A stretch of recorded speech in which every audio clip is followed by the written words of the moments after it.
हिंदू धर्माची पताका जगात निर्वेद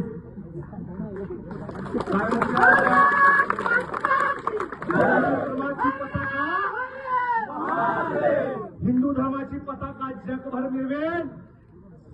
हिंदू धर्म संस्कृती जगातील अनेक देश आत्मसात करतील आणि हा भारत देश पुन्हा जसा हिंदूंचं राष्ट्र होतं तशा पद्धतीनं लवकरच होईल. आणि ही भविष्यवाणी येणाऱ्या कालावधीमध्ये नक्कीच घडल्याशिवाय राहणार नाही. हे आहे बाळूमामांचे वाक्य. तुम्हीही त्या प्रवाहामध्ये सामील व्हा आणि गर्वानं म्हणा, हम भी हिंदू है. हमारा भी ये